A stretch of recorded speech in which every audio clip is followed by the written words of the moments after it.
Welcome back, everyone.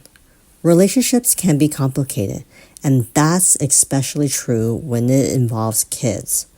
In today's Reddit story, it discusses a woman who has a complicated relationship with her boyfriend's ex-wife. Let's get to it.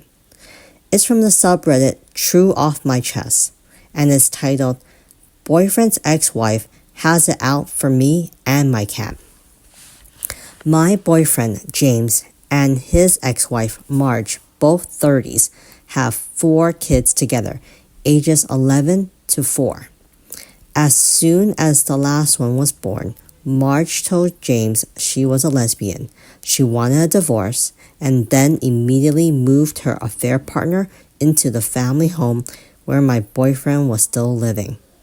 It was a bit of a circus for a while, but relatively stable by the time I, 31 female, came along. Marge and I got along at first. I caught her a few times making an effort to avoid me, but when we interacted, both of us were nothing but pleasant. But as James and I got more serious, some things started to change. James stopped giving Marge extra money outside of child support.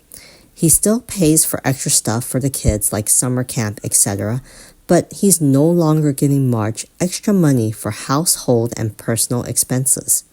The kids have never really had any structures or routines, and they were pretty wild. They're absolutely not bad kids. They're all exceptionally empathetic and know right from wrong. 3 of the 4 of them were diagnosed with ADHD, and so does James. So things were just a bit chaotic. I introduced James to Super Nanny, and we started working on structure, rewards, and compassionate discipline. I have more means than James or Marge, and I use some of my disposable income to spoil James and to a lesser extent his kids. I gather from the grapevine that Marge does not like that. And I think the thing that bothers Marge the most is that 2 of her kids, completely of their own volitions, started calling me mommy really early on. I never encourage or discourage this. I only told them when they asked that they can call me whatever they want. The kids also can't wait for James and I to get married. They all work together to surprise me and James with a pretend wedding, which absolutely touched my heart. I explain all this so it makes sense when I say that things between me and Marge soured basically overnight. I think it had been brewing for a while. I admittedly made a mistake by bringing the oldest kid to a doctor without contacting Marge first. He was having a severe headache and he and I were on a solo trip into the big city. I contacted Marge's wife to explain what was going on and asked how much he weighed so I could give him Tylenol. She didn't seem very concerned and I didn't think to contact them again before taking him to the doctor. Marge absolutely blew a gasket on me and James, sending us both many-mile-long texts and calling James a dozen times so she could scream at him over the phone and threaten that he would never see the kids again. That was a turning point for the relationship between me and James. I saw a fork in the road and questioned if I really want to stay with someone who has a co-parent like this. But James did everything right. He lied and took the blame for me, even though I insisted he didn't. He did tell me to ask next time, but he told me sweetly he knew it was just a mistake and he wasn't mad at me. He said this in the middle of his phone ringing off the hook after seeing my horrific expression. He kept his cool and dealt with it, and he was patient with me when I left to take a walk and think. He's just that kind of guy.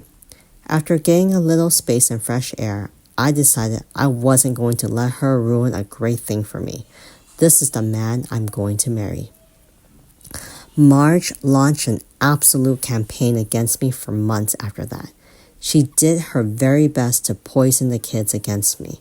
It killed me watching them go from suddenly beside themselves when I came in the door to frosty and distance.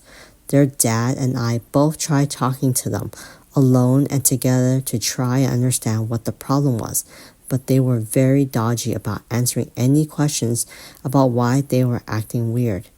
But then it was confirmed in a 1-on-4 with James that it was about me, that some of them didn't want me around anymore.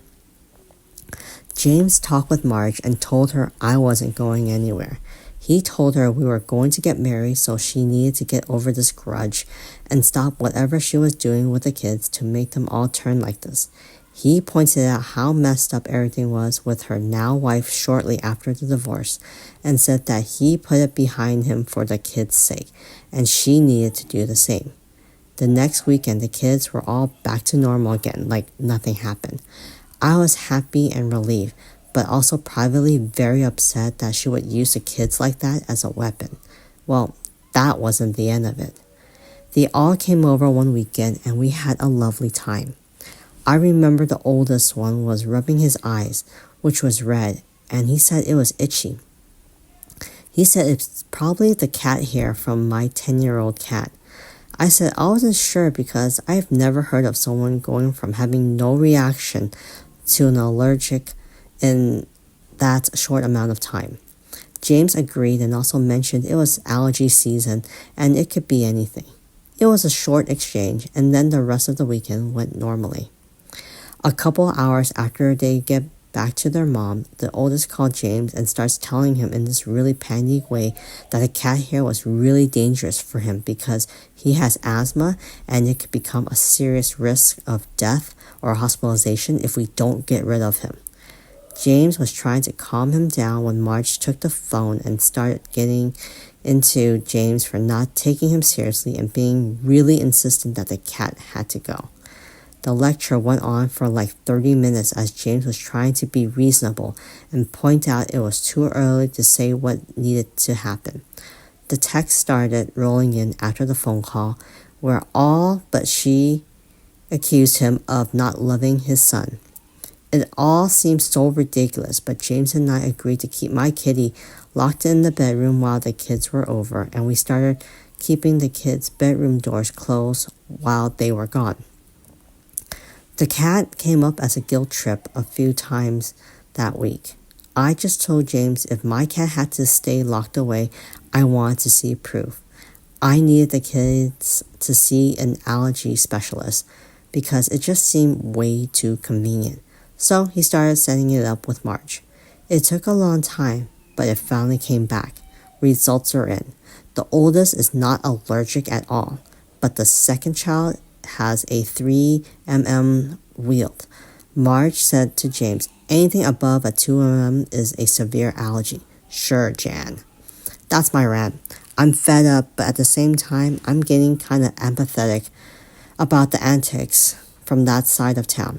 I keep telling James, and he to me sometimes, that the day will come when the kids get old enough to look at all their memories critically. All we can do now is just hold our heads up high and let it roll off. Only 14 more years to go. Wow. Let's see what some of the commenters have to say. First comment says, I hope you're documenting everything. A judge needs to see what the F that unhinged lunatic is doing and tell her to stop. Another commenter says, it's wild that she cheated on him and is still with her mistress and lives with her and parents with her, and is upset her ex has moved on and is happy. She's incredibly selfish. I'm sorry you've been put in this position, but I'm glad that you and James seem to love and support each other and have a great communication. It's the key to getting through this nonsense. Best of luck. I hope she gets it together soon before she destroys her relationship with her children. Another commenter says, it's quite common for cheaters or crappy person in the relationship to over-exaggerate or create non-existent issues of their partner, i.e. he sometimes leave a cup on the table, don't even clean up at all, or other stuff that they don't feel guilty or bad when cheating and being bad, almost a righteous type of behavior. The OP responds to that comment by saying, she cheated on him many times throughout the relationship with men and women. And the wild thing to me is the years they spent in a dead bedroom relationship, her claiming she had no attraction for him while also being extremely jealous and possessive. I read enough Reddit to know that a serial cheater is liable to project their guilt onto their partner and to accuse the innocent partner of cheating. But I don't know, it's still wild. I don't get why she even worried about it since she clearly didn't love him. It's like she so wanted him to be guilty of something.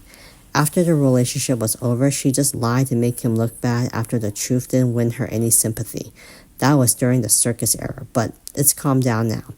I really hope she does too. I hope she gets help and get their kids help too.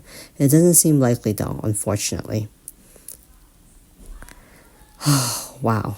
Another commenter says, is he sure all the kids are his?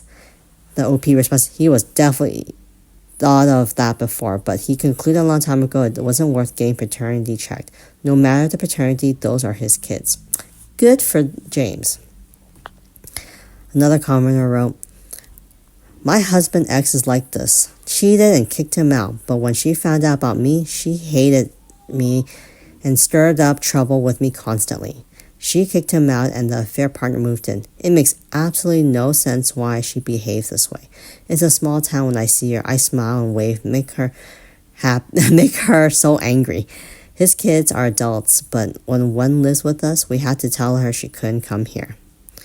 The OP responds, hello. That's exactly my situation. Her antics gets me sometimes. I hide it from the wives and the kids, but she makes me very mad sometimes. I read every comment and seen so many pieces of good advice for James and how to navigate this. I wonder if you have perspective on how to deal with my own emotions. I've tried some things. Therapy has helped me unload my feelings safely, but I like to grow into a person that is more detached so my emotions doesn't cloud my judgment. Is there anything you've learned along the way that helped you secure your peace? The commenter replies by saying, I just tell myself she's a narcissist and not worth my time. I don't have to see her if I don't want to because the kids are adults. When she posts things, I laugh. I just don't let it get to me. I've dealt with people like her a lot in my life. Part of the reason me and my fiance connected is we both had bad marriages with narcissists. She usually scowls at me when I'm in the same store. I smile and wave and she stomps off.